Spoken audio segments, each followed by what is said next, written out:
Hello friend, आप सभी का आपके अपने यूट्यूब चैनल ब्राइट बुद्धि में आप सभी का स्वागत है। तो हम जीव विज्ञान के हस्तलिखित नोट्स में आज हमारा टॉपिक्स है जनन अर्थात प्रजनन के बारे में जानेंगे, जो कि एग्जाम की दृष्टि से बहुत ही महत्वपूर्ण है। जीव विज्ञान यहाँ से लगभग 8 से 10 क्वेश्चन जरूर पूछे जाते हैं बीपीएससी 1 से 5 के जो तैयारी कर रहे हैं, तो इसलिए आपको देखना बहुत ही इंपॉर्टेंस हो जाता है। वीडियो अच्छा लगे तो लाइक कमेंट शेयर जरूर कीजिए अपने हित में दोस्तों के साथ, और जो पहली बार देख रहे हो चैनल को जरूर सब्सक्राइब करके बेल घंटी दबा लें। चलिए पढ़ते हैं जनन और या प्रजनन। पैतृक जीवों से नए जीवों के बनने की प्रक्रिया ये जनन कहलाती है। मतलब पैतृक जीवों से नए जीवों के बनने की प्रक्रिया जनन कहलाती है। जनन के प्रकार, जनन 2 प्रकार का होता है, एक लैंगिक जनन, दूसरा है अलैंगिक जनन। पहला अलैंगिक, दूसरा है लैंगिक जनन। तो जनन के 2 प्रकार। तो लैंगिक जनन क्या है? लैंगिक जनन की वो प्रक्रिया जो बिना लैंगिक कोशिकाओं के संपन्न होती है, अलैंगिक जनन कहलाता है। जनन की वह प्रक्रिया जो बिना लैंगिक कोशिकाओं के संपन्न होती है, बिना लैंगिक कोशिकाओं के संपन्न होती है, वो अलैंगिक जनन कहलाता है। अलैंगिक जनन की विशेषताएं क्या हैं, आइए जानते हैं। तो इसकी प्रमुख विशेषताएं हैं कि यह एक जीवीय प्रक्रिया होती है। जनन की तीव्रगामी प्रक्रिया है। ये नए जीव पैतृक जीवों के समान होता है। नए जीव जो हैं ये पैतृक जीव के समान होता है। जनन इकाई पैतृक जीव के शरीर का कोई भाग हो सकता है। मतलब कि जो जनन की इकाई होती है वो पैतृक जीव के शरीर का कोई भी भाग हो सकता है या संपूर्ण जीव ही हो सकता है। अलैंगिक जनन की विधियाँ कितनी हैं? तो लैंगिक जनन की 2 विधियाँ हैं, जैसे कि मतलब कि इसकी कई विधियाँ हैं लैंगिक जनन की, जैसे कि विखंडन, मुकुलन, पुनर्जनन और बीजाणु जनन और कायिक जनन, ये इसकी प्रमुख विधियां हैं अलैंगिक जनन के। तो अलैंगिक जनन क्या है तो समझ में आया होगा। अलैंगिक जनन होता है कि जिनमें लैंगिक कोशिकाओं के समान ही उत्पन्न होती है। ये वो प्रक्रिया होती है इसमें बिना लैंगिक कोशिकाओं के संपन्न होता है। इसमें लैंगिक जनन की आवश्यकता नहीं होती है। इसकी प्रमुख विशेषताओं में आता है कि यह एक जीवी प्रक्रिया है, जनन की तीव्रगामी प्रक्रिया है, और एक नए जीव जो पैतृक जीवन या जीव के समान ये होता है, पैतृक जीव के समान ये होता है।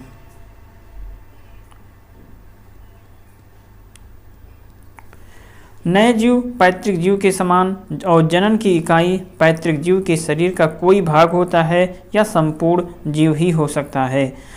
लैंगिक जनन की प्रमुख विधियां हैं, तो इसमें विखंडन आता है। विखंडन 2 प्रकार का होता है, बहुविखंडन और द्विविखंडन। तो विखंडन के द्वारा लैंगिक जनन की विधियां होती है। फिर है मुकुलन के द्वारा, पुनर्जनन के द्वारा, बीजाणु जनन और कायिक प्रवर्धन के द्वारा किया जाता है।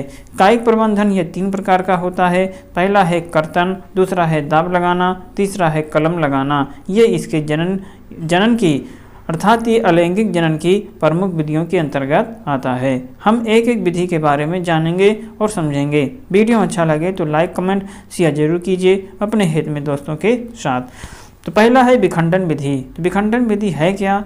तो अलैंगिक जनन की इस विधि में पैतृक जीव का शरीर 2 या 2 से अधिक भागों में टूट जाता है तथा हर टूटे हुए भाग से एक नए जीव की उत्पत्ति होती है। विखंडन का मतलब ही अर्थ शब्दों से ही पता चल रहा है कि खंड में टूट जाना, 2 खंडों में। तो वही अलैंगिक जनन की इस विधि में पैतृक जीव का शरीर 2 या 2 से अधिक भागों में टूट जाता है तथा हर टूटे हुए भाग से एक नए जीव की उत्पत्ति होती है। उसी को हम विखंडन विधि कहते हैं। अब विखंडन विधि 2 प्रकार का होता है, एक द्विखंडन, एक बहुविखंडन। द्विविखंडन जो होता है ये 2 भागों में टूटना द्विविखंडन कहलाता है, और 2 से अधिक भागों में टूटना ये बहुविखंडन के अंतर्गत आता है। जैसे कि अमीबा में द्विखंडन होता है, अमीबा में 2 विखंडन होता है। आप देख सकते हैं कि कोशिका है, जैसे ये अमीबा का चित्र है, बीच में क्या है, केंद्रक है। ये कोशिका झिल्ली इसके अंदर होती है, केंद्रक आप इसके बीच में है। जब ये किसी जीव को, अब कैसे ये टूटेगा, तो इसका कुछ भाग अलग होगा बीच से कट जाएगा और कटने के बाद इसके जो केंद्रक होंगे अलग अलग 2 भागों में ये बट जाता है। यही पुत्री अमीबा कहलाता है। एक द्विखंड में टूट गया, इसीलिए इसको बोला गया द्विविखंडन। जैसे कि प्लाज्मोडियम और मलेरिया परजीवी में विखंडन होता है। अब ये है प्लाज्मोडियम और मलेरिया परजीवी में विखंडन। जैसे कि कोशिका द्रव्य है ना, और ये केंद्रक है, इसमें सुरक्षा शिष्ट होते हैं और ये जा करके इसमें भरा होता है और ये टूट करके ऐसे बिखर जाते हैं। तो यहाँ भी आप ये परजीवी हैं, मलेरिया परजीवी का विखंडन आप यहाँ दे सकते हैं। ये भी विखंडन के द्वारा ही होता है। मुकुलन अर्थात बडिंग।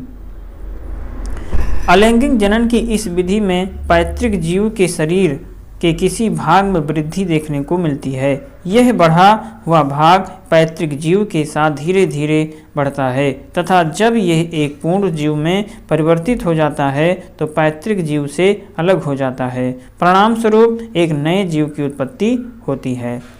तो मुकुलन क्या है? मुकुलन जो होता है ये अलैंगिक जनन की इस विधि में जो होता है ये पैतृक जीव के किसी एक भाग में या किसी भी भाग में वृद्धि देखने को आप मिल सकती है।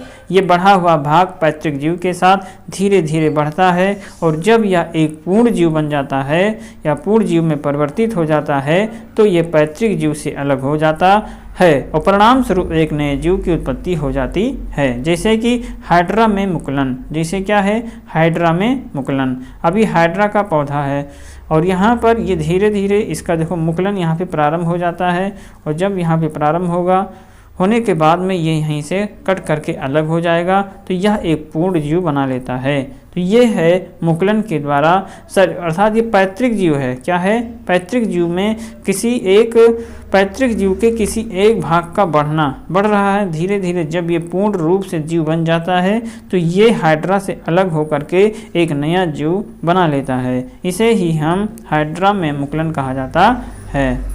पुनर्जनन। अलैंगिक जनन की इस विधि में यदि पैतृक जीव का शरीर 2 या 2 से अधिक खंडों में बंट जाए तो प्रत्येक खंड वृद्धि करके नए जीव में परिवर्तित हो जाता है। पुनर्जनन क्या है? पुनर्जनन जो है ये अलैंगिक जनन की इस विधि में यदि पैतृक जीव का शरीर 2 या 2 से अधिक भागों में या 2 या 2 से अधिक खंडों में बढ़ जाए तो प्रत्येक खंड वृद्धि करके नए जीव में परिवर्तित हो जाता है। अर्थात पुनर्जनन जो होता है ये 2 या 2 से अधिक जीवों में परिवर्तन है। 2 या 2 से अधिक जीव बन जाते हैं। जैसे हाइड्रा में पुनर्जनन, ये भी क्या है? हाइड्रा है। हाइड्रा जब बढ़ा तो इसमें ये 3 खंडों में बढ़ गया। 3 खंडों में बढ़ने के बाद में इसके आगे की प्रोसेस, अब यहाँ पर ये एक पूर्ण जीव बन गया तो एक हाइड्रा से 3 हाइड्रा का निर्माण हुआ। इसीलिए 2 से अधिक जीवों का जब निर्माण होता है तो हम उसे पुनर्जनन कहते हैं। तो यहाँ पे बताया गया पुनर्जनन क्या है? अलैंगिक जनन की इस विधि में यदि पैतृक जीव का शरीर 2 या 2 से अधिक खंडों में बंट जाता है तो प्रत्येक खंड वृद्धि करके नए जीव में परिवर्तन हो जाता है। उसे ही पुनर्जनन कहा जाता है। बीजाणु जनन क्या है? अलैंगिक जनन की इस विधि में नए जीवों की उत्पत्ति बीजाणुओं के माध्यम से होती है। जैसे फर्न हुआ, मांस, शैवाल और कवक। ये अलैंगिक जनन की इस विधि में नए जीवों की जो उत्पत्ति होती है बीजाणुओं के माध्यम से होता है। जैसे राइजोपस में बीजाणु जनन। तो राइजोपस है, इसमें बीजाणुधानी तंतु होते हैं। तो जैसे जैसे इसमें ये कुछ हवाएं जब चलती हैं तो इसके जो बीज होते हैं बिखर जाते हैं। बिखरने के बाद ये 3 हाइड्रा इसे का निर्माण कर देते हैं। इसके बीज हवाएं चलने पर गिरने के बाद ये इसका निर्माण एक नए जीव में हो जाता है। तो इसे ही बोला जाता है बीजाणु जनन। अर्थात इसमें क्या है? ये फूल है, फूलों में बीज होते हैं। जब हवाएं चलती हैं तो इसके बीज होते हैं, दूर दूर तक गिरने लगते हैं और उन्हीं बीजों से एक पौधे का निर्माण होने लगता है। इसीलिए बोला गया यहाँ पर बीजाणु जनन। दूसरा है, नेक्स्ट है कायिक प्रवर्धन क्या है? तो पौधों में अलैंगिक जनन की विधि जो होती है, पौधों में अलैंगिक जनन की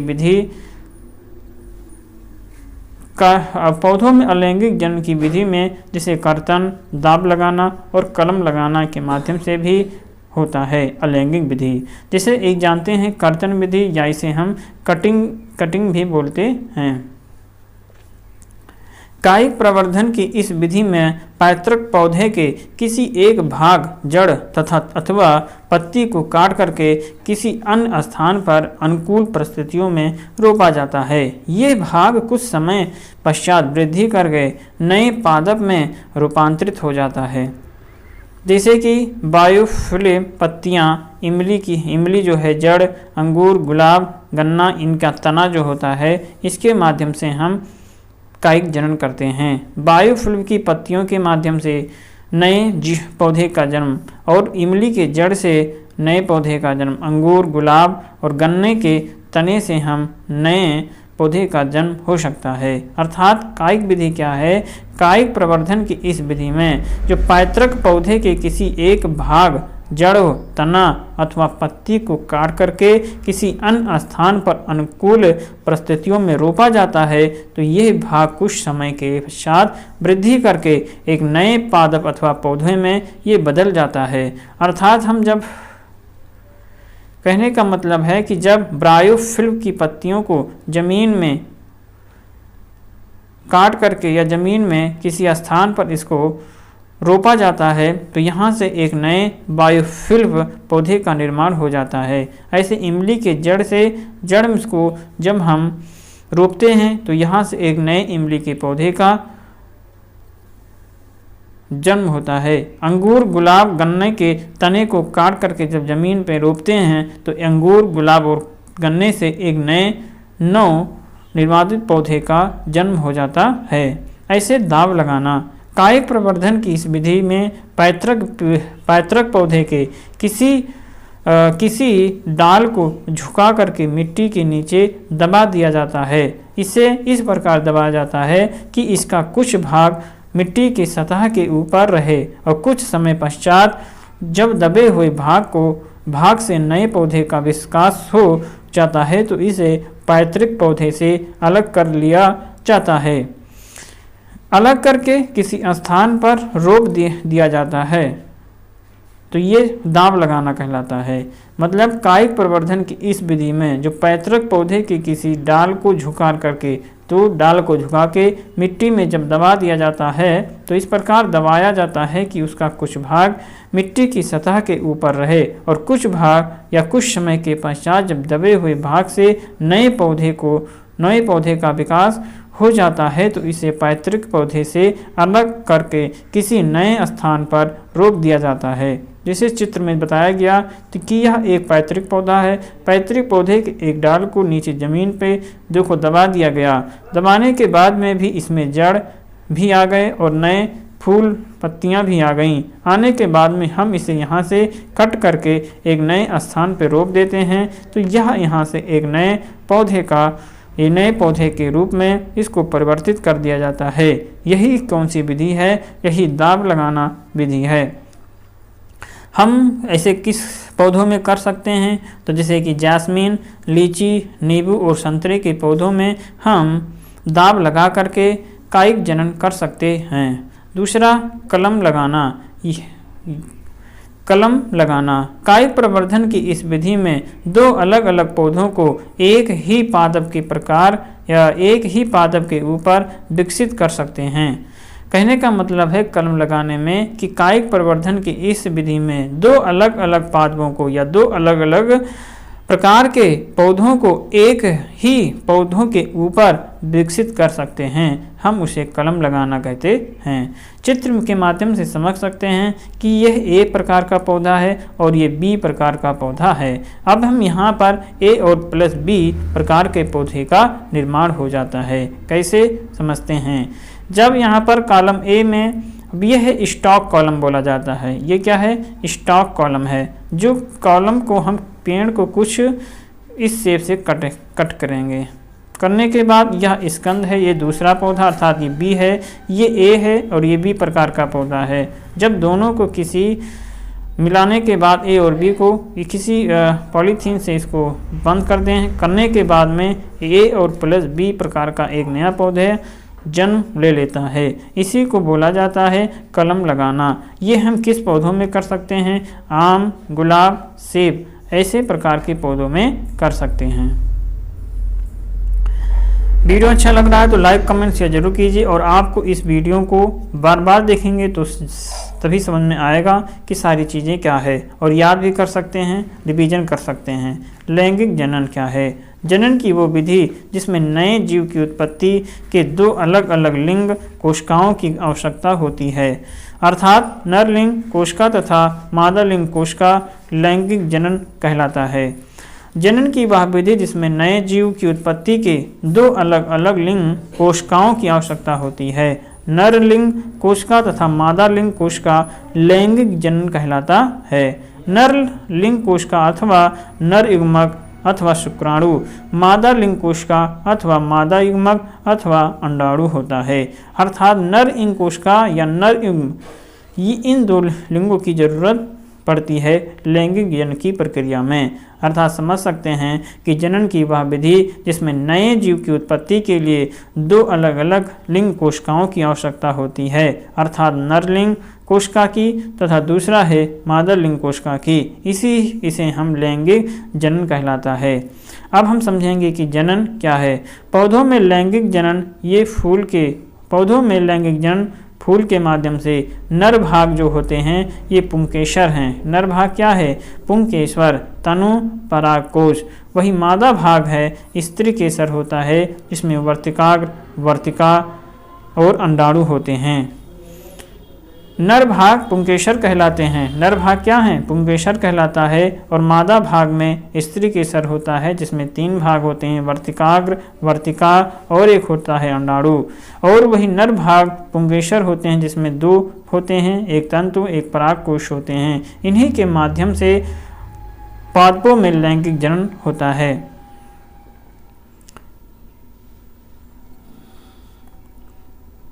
इस पौधों में ये पुष्पधर है, ये जो नीचे का भाग पुष्पधर, ये पुष्प का मादा भाग होता है। पुष्प का मादा भाग देख सकते हैं यहाँ पे अंडाशय, वर्तिका, यहाँ पे ये वर्तिका है, ये वर्तिकाग्र है। स्त्री केसर, इस पूरे भाग को स्त्री केसर कहते हैं। इस पूरे भाग को स्त्री केसर कहा जाता है। ये अंडाशय है और ये वर्तिकाग्र है, ये वर्तिका है और ये वर्तिकाग्र है। वही इस वाले इधर वाले भाग को नर भाग बोला गया। पंखुड़ी आप देख सकते हैं, पंखुड़ियाँ हैं, जो रंगीन भाग पंखुड़ी कहलाती है। और वही फिलामेंट तंतु, जो ये भाग है ये फिलामेंट तंतु बोलते हैं। परागकोश आप देख सकते हैं, ये परागकोश के अंतर्गत आता है। पुंकेसर, इस पूरे भाग को पुंकेसर बोला जाता है। ये पराग कण हैं, इसके बीच में जो हैं ये इसके अंतर्गत पराग कण हैं। इस पूरे भाग को वर्तिकाग्र, वर्तिका और अंडाशय को मिला करके इसे हम स्त्री केसर कहते हैं। वही परागकोश, फिलामेंट तंतु, इन सबको मिला करके ये पुंकेसर कहलाता है। तो नर भाग होगा वो पुंकेसर कहलाएगा, जिसमें 2 भाग होते हैं, तंतु और परागकोश। वही मादा भाग स्त्री केसर कहलाता है। इसके 3 भाग वर्तिकाग्र, वर्तिका और अंडाणु होते हैं। परागकण क्या है? किसी पुष्प के पराग कोशों से पराग कणों का पुष्प के वर्तिकाग्र एक स्थानांतरण की प्रक्रिया परागकण कहलाती है। किसी पुष्प के पराग कोशों से पराग कणों का पुष्प के वर्तिकाग्र तक एक हस्तांतरण की प्रक्रिया परागकण कहलाती है। परागकण के प्रकार ये स्वपरागण और परपरागण होता है। स्वपरागण और परपरागण। स्वपरागण क्या है? किसी पुष्प के पराग कोशों से पराग कणों का उसी पुष्प के वर्तिकाग्र तक हस्तांतरण की प्रक्रिया स्वपरागण कहलाती है। किसी पुष्प के परागकोशों से पराग कणों का उसी पुष्प के वर्तिकाग्र तक हस्तांतरण की प्रक्रिया स्वपरागण कहलाती। वही परपरागण क्या है? किसी एक पुष्प के परागकोशों से पराग कणों का उसी जात के किसी दूसरे पुष्प के वर्तिकाग्र तक हस्तांतरण की प्रक्रिया पर परागण कहलाती है। अर्थात ये एक ही पौधों पे अगर है तो ये एक ही पौधों की बात कर रहा है, लेकिन ये एक ही जात के दूसरे पौधों की बात कर रहा है, इसलिए इसे हम स्वपरागण और इसे पर परागण कहेंगे। अर्थात स्वपरागण क्या है? किसी पुष्प के पराग कोशों से, किसी पुष्प के पराग कोशों से पराग कणों का उसी पुष्प के वर्तिकाग्र तक स्थानांतरण की प्रक्रिया जो है ये स्वपरागण कहलाती है। लेकिन पर परागण क्या है? किसी एक पुष्प के पराग कोशों से पराग कणों का उसी जाति के किसी दूसरे पुष्प के पराग वर्तिकाग्र तक स्थानांतरण की प्रक्रिया पर परागण कहलाती है। अर्थात ये एक ही पुष्प के पराग कोशों से पराग कणों का उसी पुष्प के वर्तिकाग्र तक पहुंचने की बात करता है। मतलब ये एक ही पुष्प के पराग कोशों तक, लेकिन यह एक ही प्रकार के दूसरे पुष्प की बात करता है। पर परागण की विधियां, तो पर परागण की जो विधियां हैं इसकी कई सारी विधियां हैं। ये वायु के द्वारा पर परागण, जल के द्वारा, मधुमक्खियों अथवा तितलियों के द्वारा, चमगादड़ के द्वारा, कीटों के द्वारा भी पर परागण की प्रक्रिया होती है। तो ये पर परागण की विभिन्न विधियां हैं। वायु के, जल के द्वारा, मधुमक्खी अथवा तितलियों के द्वारा, चमगादड़ के द्वारा, कीटों के द्वारा। निषेचन, नर युग्मक तथा मादा युग्मक के संलयन की प्रक्रिया को निषेचन कहते हैं। निषेचन क्या है? नर युग्मक तथा मादा युग्मक के संलयन की प्रक्रिया को हम निषेचन कहा जाता है। निषेचन के प्रकार, निषेचन दो प्रकार का होता है, एक यांत्रिक निषेचन, दूसरा है बाह्य निषेचन। एक यांत्रिक निषेचन, दूसरा है बाह्य निषेचन। निषेचन दो प्रकार का होता है। निषेचन की वह प्रक्रिया जो मादा शरीर के अंदर होती है आंतरिक निषेचन कहलाता है, जैसे स्तनपायी पक्षियों, सरीसृप आदि। निषेचन की वह प्रक्रिया जो मादा शरीर के अंदर होती है वो आंतरिक निषेचन कहलाता है। बाह्य निषेचन, निषेचन की वह प्रक्रिया जो मादा शरीर के बाहर संपन्न होती है वह बाह्य निषेचन कहलाता है, जैसे कि मछली, मेढक, तारा मछली आदि ये बाह्य निषेचन के अंतर्गत आते हैं। आंतरिक निषेचन क्या है? निषेचन की वह प्रक्रिया जो मादा शरीर के अंदर होती है आंतरिक निषेचन कहलाता। वही बाह्य निषेचन की वह प्रक्रिया जो मादा शरीर के बाहर संपन्न होती है वो बाह्य निषेचन कहलाता है। मनुष्यों में लैंगिक जनन, मनुष्यों में लैंगिक जनन नर युग्मक नर लिंग कोशिका और मादा युग्मक मादा लिंग कोशिका होता है। नर और मनुष्यों में लैंगिक जनन जो होता है नर युग्मक या नर लैंगिक कोशिका के माध्यम से, जैसे शुक्राणु, ये नर जनन तंत्र है। वही मादा युग्मक या मादा लिंग कोशिका अंडाणु होता है, इसे हम मादा जनन तंत्र कहते हैं। मादा जनन तंत्र क्या है? अंडाणु जो होती है मादा जनन तंत्र, वही शुक्राणु जो होता है ये नर जनन तंत्र कहलाता है। जब ये आपस में दोनों मिलते हैं तो ये एक जायकोट अर्थात युग्मनज का निर्माण करते हैं। युग्मनज के बाद भ्रूण का निर्माण, उसके बाद संपूर्ण शिशु का निर्माण होता है। ये पूरी प्रक्रिया ये जो पूरी प्रक्रिया होती है ये मनुष्यों में लैंगिक जनन के अंतर्गत आता है। नर जनन तंत्र, अब नर जनन तंत्र के विषय में हम अगली क्लास में पढ़ेंगे। वीडियो अच्छा लगे तो कमेंट बॉक्स में ज़रूर बताएं कि हाँ इसमें क्या और बताने की ज़रूरत है। अपनी राय भी दे सकते हैं और अपने सुझाव भी दे सकते हैं। वीडियो में अच्छा लगे तो लाइक कमेंट शेयर जरूर कर सकते हैं अपने हित में दोस्तों के साथ। और जो पहली बार पढ़ रहे हों वो चैनल को जरूर सब्सक्राइब करके बेल घंटी जरूर बजा लें, क्योंकि ऐसे ही बहुत इंपॉर्टेंस सीरीज चलेगी। ऐसे कई सारे नोट्स आपको यहीं से प्रोवाइड कराया जाएगा। तो जो BPSC तैयारी 4.0 के लिए बहुत ही इम्पॉर्टेंस वीडियो होने वाला है, तो आप चैनल को सब्सक्राइब करके बेल घंटी जरूर बजाएं। चलिए हम मिलेंगे नए क्लास में, तब तक आप पढ़ते रहें, मस्त रहें।